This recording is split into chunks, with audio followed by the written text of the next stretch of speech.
ደግሞ ራሱ አላህ የሚያደርገው ነገር እንጂ ሰዎች አምጥተው የሚጨምሩትም የሚቀንሱትም ነገር አይደለም ማለት ነው። ከዚህ አንጻር ብትረዳው ጥሩ ነው። በተረፈ ስለ አዲስ ኪዳን ሰፋ ያለ ነገር የሚፈልግ ነገር ስለሆነ ሌላ ቀንስ ቢሆንልህ ብዙ ነው ያለው፣ ሰፊ ነው።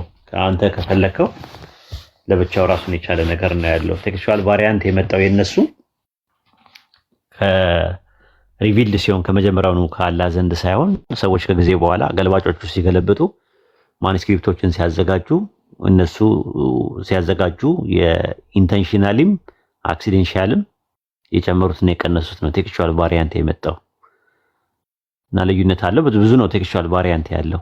ቴክስቹዋል ክሪቲሲዝም ሳይንስ ወይም ደግሞ ምንባባዊ ህያሴ ጥናት የሚባለው ነገር ያንን ያመለክታል ማለት ነው። በነገራችን ላይ የሳላም መጽሐፍ ስንቶቻችሁ አንብባችሁታል? ሰማዕቱ ብርሃንና የደረሰው ሰው ስንት ሰው አለ? ያነበበ ሰው የወንድም ሳላም መጽሐፍ ያነበበ ሰው አለ? አንብበሃል ሐኒፊ? ኡስታዝ እኛ ጋር አልደረሰም። ወደዚህ የሚልክ ሰው አለ እንዴ? ሀገር ውስጥ አይደለም እኔ። ኦኬ፣ ግን ምርጥ መጽሐፍ ነው። በቃ እኔ በጣም ነው የገረመኝ። ቆንጆ አድርጎ ነው የጻፈው። አይ ቲንክ እኔ ራሴ አሁን በተውራትና በኢንጂል ላይ እጽፋለሁ ብዬ ወደፊት አስቤያለሁ፣ እጽፋለሁ። ግን የሱ በቃ ስፔሻል የምር ምንም አይነት የቃላት ግድፈት ያላየውበት ፍሎ የፍሰቱ የስነ ጽሁፉ ፍሰቱ ለየት ብሎ የተቀመጠ አድካሚ እንደነበረ የሆነ የደከመበት እንደሆነ ራሱ በደንብ ያስታውቃል። እንትኑ ሶርስ አቀማመጡ በደንብ እንትን ያለ ነገር ነው። ይሄ ዝም ብሎ ከእንትን ላይ ከተለያየ ቦታ ላይ አንዳንድ ሰዎች እንደዚህ ለቃቅመው ምናምን ነገር ሊጽፉ ይችላሉ። ግን እሱ እንደዛ አይደለም ያደረገው። ቆንጆ አድርጎ ነው የጻፈውና እሱ መጽሐፍ ይኸው ሰማዕቱ ብርሃንና የሚለው ማለት ነው። አይ ቲንክ አልቋል ምናምን ሲል ነበር አብዱ መርካቶ። ጥሩ መጽሐፍ ነው። ጥሩ አድርጎ ጽፎታል ብዬ አስባለሁ። በዛ ዙሪያ ላይ በደንብ ነው አይተህ ከሆነ ሰማዕቱ ብርሃንና ማለት ሰማዕት የሆነበት መስዋዕት የተሰዋበት ማለት ነው። ይሄ መጽሐፉ ብርሃንናው ማለት ነው። እና አይተህ ከሆነ መቀስ ምናምን ሲጠቀሙ ሲቀራመዱ ታያለህ ሁሉም ማለት ነው። እና በቃ ዜሮ የሚያስገባ ነገር ነው ብዬ አምናለሁ። ግን ብዙ አልተወራለትም ያ መጽሐፍ። በጣም ነው የገረመኝ ራሱ ማለት ነው። ሂስ አልተሰየበት ጀነራል ኦቨርቪው አልተሰራበትም። ቲክቶክ ላይ እንዴት አንብበው ልጆች ጀነራል ኦቨርቪው ከመጽሐፉ ቢሰሩበት ጥሩ ነው፣ ሰው ይማርበታል። ምንም በቃ ወጣ ተወራ በቃ አለፈ። እንደምንም ነገር ማለፍ የሌለበት እንትን ነው። ጥሩ እንትን ነው ብዬ ነው የማስበው። ሪኮመንድ ማድረጋችሁ በባይብል ዙሪያ ላይ ያንን መጽሐፍ ነው ሰማዕቱ ብርሃንና ይሄን ይመስላል። ኡስታዝ ጀዛከላሁ ኸይረን ጀዛ አላህ ይፈስክ። ጽሁፉ ጥቃቅን ነው የሚል ነገር ኮሜንት አለ። አዎ ጽሁፉ ጥቃቅን ነው፣ እሱ ይስተካከላል። የመጀመሪያ መጽሐፉ ነው እንደሞ ሰው የመጀመሪያ መጽሐፍ ሲጽፍ ብዙ ኤረሮች አሉት። የሱ ግን ጥሩ ነው ያለው የምር ለመናገር ማለት ነው።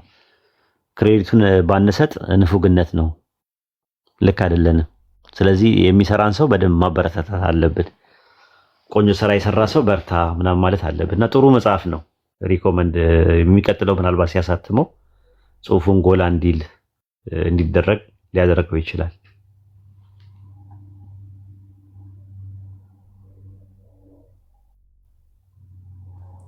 ኡስታዝ አህባሽን ካፊር ማለት ይቻላል እንዴ? እኔ ብዙ ጊዜ ስናደድ አህባሽ ካፊር ነው እላለሁ፣ ጀለቢያ የለበሰ ኦርቶዶክስ ነው እላለሁ። የነገር ስህተት ሊሆን እንዴ? እሺ እሱም መጠየቃቸው አይሻልም? እኔን ከመጠየቀኝ የፈትዋ ጥያቄ ነው። አዎ አይ እንደዚህ ተክፊሪያ አይደለም። ማን እንትን አይደለም ከላይ እንትን ነው ምናምን ነገር ለማለት በፐርሰናል ነው፣ በፐርሰን ደረጃ ሳይሆን ጀማዕ በሆነው ማለት ነው። ለምሳሌ ለአርራህማን አርሽ ኢስተዋ የሚለው እነሱ አይቀበሉም። ሁሉ ቦታ አለ ነው የሚሉት። ከነገና ደግሞ አላሁ መውጁዱን ቢላ መካንም ይላሉ። ከነገና ደግሞ የሱረቱል ሙጃደላ መጨረሻ ያለው አንቀጽ ላይ በአላህና በመጨረሻው ቀን የሚያምን ካፊርን ወዳጅ አድርጎ አይዝም ይላል። ከነገና ይሄ ቀብር ላይ ደግሞ እስቲጋሳ የሚባለው ነገር የእንትኑ ራሱን የቻለ ነገር ነው። ራሱን የቻለ ሰፊ ርዕስ ነው። አሁን ኮምፓራቲቭ ሪሊጅን ስለሆነ ኮምፓራቲቭ ሪሊጅን ላይ ብንቀጥል ጥሩ ነው ብዬ ነው የማስበው። ምክንያቱም ሰፊ ነገር ነው ራሱ። የሱፊያ ተሰውፍ አስፈላጊ ነገር እንደሆነ እናምናለን ሁላችንም።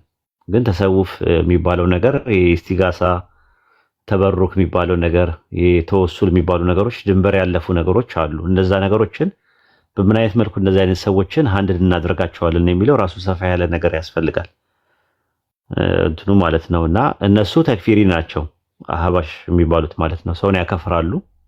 አይ ቲንክ እኛ እነሱን ካፊር እንላለን አንልም የሚለው የኔ የእውቀቴ ደረጃ አይደለም። ገና ነኝ እንደዛ ለማለት ማለት ነው። ግን ማስተማር ይቻላል። እነሱንም ቢሆን መመለስ ይቻላል። ያ ይስተዋ የሚለው ቃል በምን አይነት መልኩ መፈታት አለበት የሚለው ጭቅጭቁ አሁን አይደለም የተጀመረው። ራሱ ይስተውላ ብለው ያሉም ሰዎች አሉ ከሰለፎች መካከል ባይሆኑም ማለት ነው። ኢብኑ ሙባረክ የሚባለው ነው አይደል ለመጀመሪያ ጊዜ ይስተዋ የሚለውን ይስተውላ ብሎ ያለው እሱ ነው። ይስተዋ የሚለውን ጀለሰ በሚልም ያስቀመጡም አሉ። ግን ዳይፍ ነው እንትኑ እንደዛ አለ እና ይስተዋ የሚለው ነገር አላ ወርተፋ በሚለው ከሰለፎቹ መጥቷል። እሱ እንቀበላለን። በተረፈ ጥንቃቄ ያስፈልጋል እንደዚህ አይነት ነገሮችን እንትን ስንል ማለት ነው። አይ ከመንገድ የወጡት ሰዎች ስንመልሳቸው በምን አይነት መልኩ በማንቋሸሽ ምናምን ነገር ሳይሆን ይሄ ነገር እንዴት ታዩታላችሁ ብሎ እነሱ ራሳቸው ሪሳላ ያስፈልጋቸዋል። ትምህርት ያስፈልጋቸዋል። ቀስ ብሎ ነው እንትንና እንትኑ አለ ሁሉም ነገር በቦታው ያምራል። አሁን እኛ ንጽጽር ነው ያዝነው። አይ ቲንክ ንጽጽሩ ላይ ብናተኩር ጥሩ ነው ብዬ ነው የማስበው። ይሄ የአቂዳና የፒኢ ጉዳይ መሳላዎችን በደንብ በዛ ላይ ፕሮፌሽናል የሆኑ ሰዎች ቢሰሩት ጥሩ ነው ብዬ ነው የማስበው። እኛ አዝ ጀነራሊ አቋማችንን እንናገራለን። ሰዎች የራሳቸው ደግሞ አቋም አላቸው።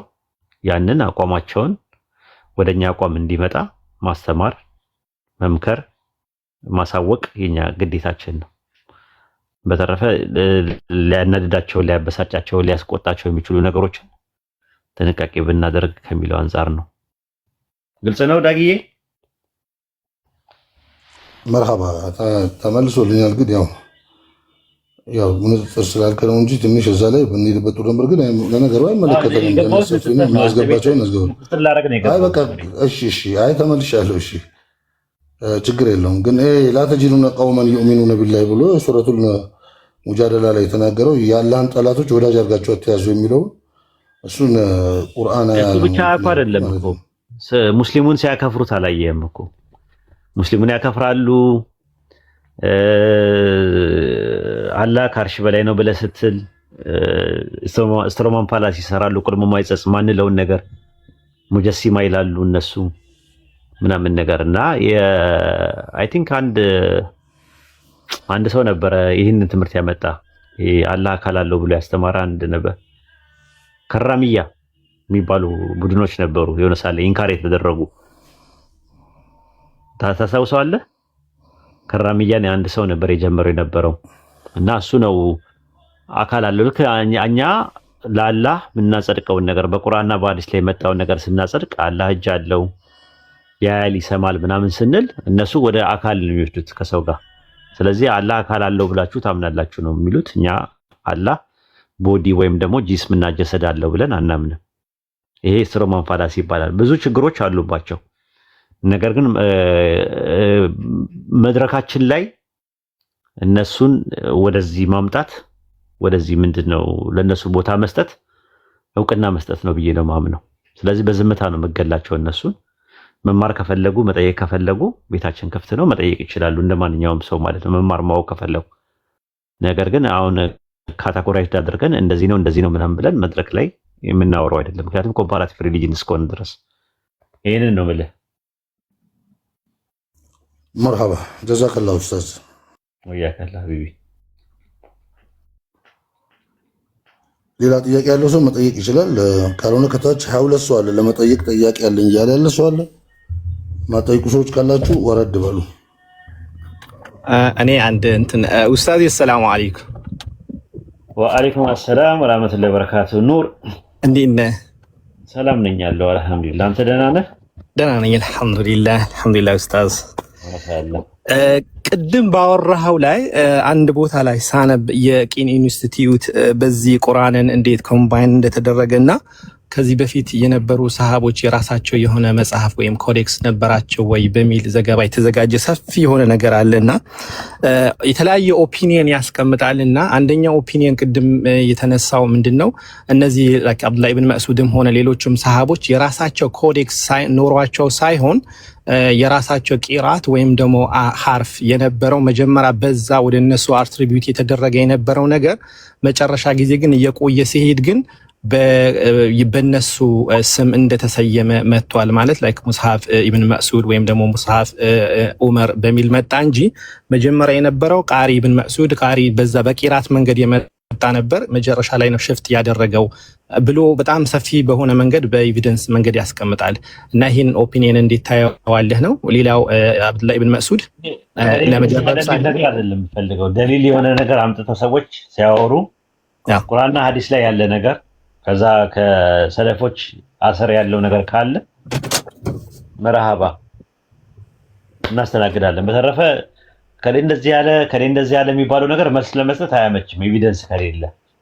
ትክክል አግሪ ትክክል 100% እንትኑ አለ ደሊሉ አለ ግን ስክሪንሾት አድርጌው ስለነበረ እዛ ጋር አይከን አለ እሱን ክሊክ ለማድረግ አልቻልኩም እና ግን እንትኑ አለ ምናልባት ከዚህ በፊት ይሄን ኦፒኒየን ከሰማኸው በሚል ስሜት ነበርና ቀደም የተለያየ ነገር ሰዎች የተለያየ ሊሉ ይችላሉ። እኔ ግን ያው እንዳልኩ ደሊል ያስፈልጋል።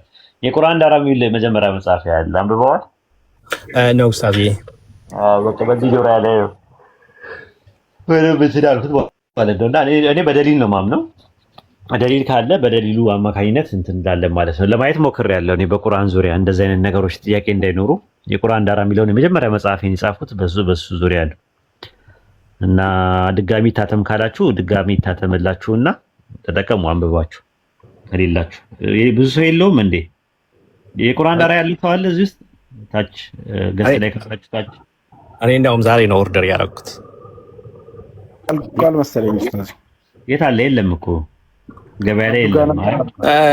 ደውዬ ነበርና ሰሞኑ የሚመጣ ሰው አለ እኔ ወዳለሁበት ሀገር ላይ ጁላይ ሰከንድ የሚመጣ ሰው አለና አንድ 10 መጽሐፍቶችን አምጣልኝ ቢ አንደኛው እሱ ነው። ዳራ የለም ማለት ነው። በቃ ዝም ብዬ ነው ኦርደር ያደረኩት። ቆይቷል እኮ 7 ዓመቱ ነው። የዛሬ 7 ዓመት የተጻፈ መጽሐፍ ነው። ኦኬ ሰላም አለይኩም። ይህ ነበር ኡስታዝ። ወአለይኩም ሰላም ወራህመቱላሂ። እሺ ሀቢቢ ጥያቄ ነበረኝ። ጠይቂ። እንትን ስለ ቀድር ማለት ቀድር አሁን እኛ ስንወለድ ሁሉም ነገር እንትን ተጽፎልን ነው ሁሉንም የምንሆነውን ነገር አላህ Subhanahu Ta'ala ያውቃል። አዎ እንዴት ነው ጀነትም ጀሃነምም እንደምንገባ ያውቃል ስንወለድ? ነው ያውቃል። ዓለም ሳይፈጠር ዘመን ሳይቆጠር በፊት ሁሉ ነገር አዋቂ ነው እሱ ጋር ፓስት ፕሬዘንት ኢን ፊቸር የሚባል ነገር የለም። ኢተርናል ፕሬዘንስ ብቻ ነው ያለው እሱ ጋር። ስለዚህ ለሱ የለም ትናንት ዛሬ ነገ የሚባለው በእኛ በጊዜ ውስጥ ለታጠር ነው እሱ በጊዜና በቦታ የታጠረ አይደለም። ጊዜና ቦታን ወይም ደግሞ ነገርን ያካበበ ነው። ነገርን ሁሉ ያካበበ ነው በእውቀቱ።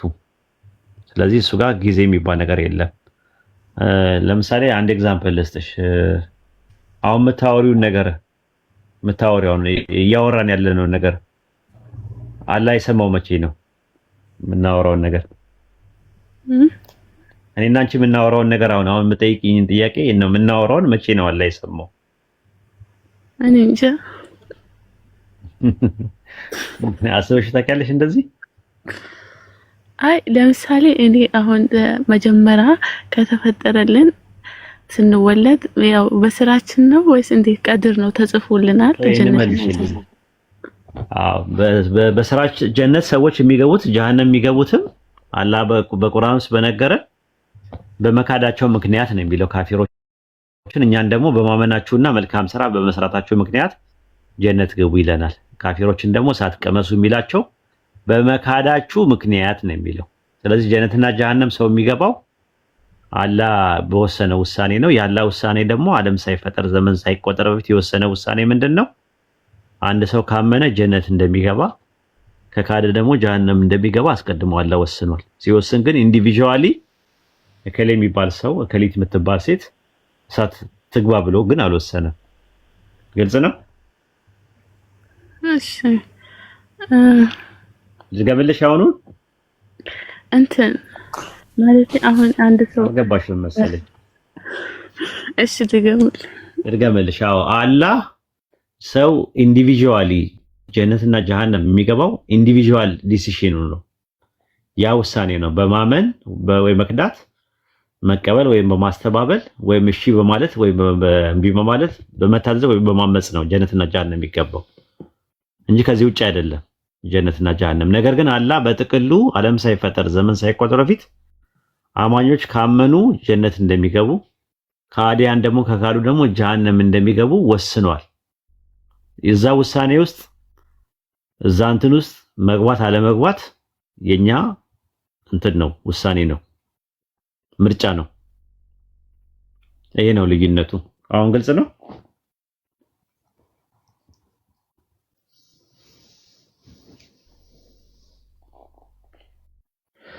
አሁን ግልጽ ነው። ግልጽ ነው። እሺ አንድ ጥያቄ አለ። እሺ ጠይቂ። እንትን የካፊር ስጋ መብላት ይቻላል? ብዙ ሰው ይቻላል ስላለኝ ነው። የካፊር አሉል ኪታብ ማለት የካፊር ያረዱ ምናምን የመጽሐፉ ሰዎች የሚባሉት ክርስቲያንና አይሁዶች ናቸው። አላህ ያላ ስም ያልተወሳበት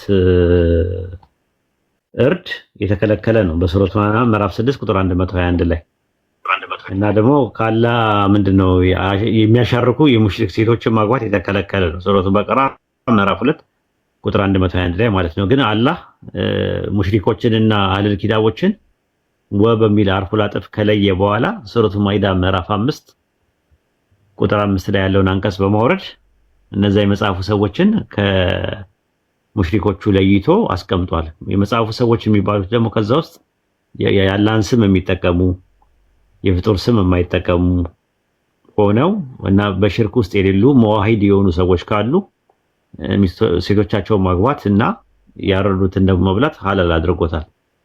በተረፈ አሁን ያሉት እነዚህ በስላሴ ስም የሚያርዱት በኢየሱስ ስም የሚያርዱት ነው አይደለም በሚለው ላይ ዑለማዎች ይላፋላቸው። እሺ አሁንም አንድ ጥያቄ ልጠይቅ። ጠይቂ። እንትን አደም አለይሂ ሰላም እንትን ሐዋ ሲፈጠሩ አረብኛ ቋንቋ ነበር አልነበረም? ቋንቋ ምን ነው አልተገለጸም። በቁርአንም በሐዲስም አልተገለጸም። አደምና ሐዋ በጀነት ውስጥ እያሉ ሲነጋገሩበት የነበረ ቋንቋ የኢትዮጵያ ኦርቶዶክስ ተዋሕዶ ቤተክርስቲያን ግዕዝ ነው ብለው ይላሉ። መረጃ የለም። ግዕዝ የመጣው ቋንቋው አካድ ከሚባል ቋንቋ ነው የመጣው፣ ሊሆን አይችልም። አይሁዶች ደግሞ ዕብራይስጥ ነው ይላሉ። አንዳንድ አረቦች ደግሞ መውዱ የሆነ ሐዲስ ይዘው የጀነት ቋንቋ አረብኛ ነው ብለው የተቀመጠ አለ እና መውዱ ነው፣ ሐዲሱ የተቀጠፈ ነው፣ ፋብሪኬተር ነው። ስለዚህ የመጀመሪያ ቋንቋ የነበረው እንደውም አረማይስጥ የሚባል ቋንቋ ነው። እውነቱን ለመነጋገር ፕሮቶ ሴሚቲክ የሚባለው ከዛ የዛ ነው። ከዛ ግንድ ውስጥ ነው ሁሉም የመጡት። ግዕዝም ብትዩ፣ ዕብራይስጥም ብትዩ፣ አረብኛም ብትዩ እናት ቋንቋው መሰረቱ ሴሚቲክ ላንጉጅ ነው። ፕሮቶ ሴሚቲክ ደግሞ የነበረው ደግሞ እምብርቱ አረማይስጥ የሚባል ቋንቋ ነው። ስለዚህ አረማይስጥ የመጀመሪያ ቋንቋ ነው በሚለው አርኪኦሎጂካል፣ አንትሮፖሎጂካል፣ ፊዚዮሎጂካል ኤቪደንሶች አሉ። ነገር ግን የአረብኛ ነው የሚባለው ነገር ያው እንትን ነው፣ መውዱ ነው።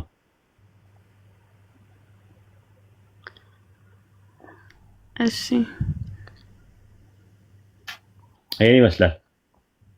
እሺ አንተን ጨርሻለሁ። እሺ አንድ ጥያቄ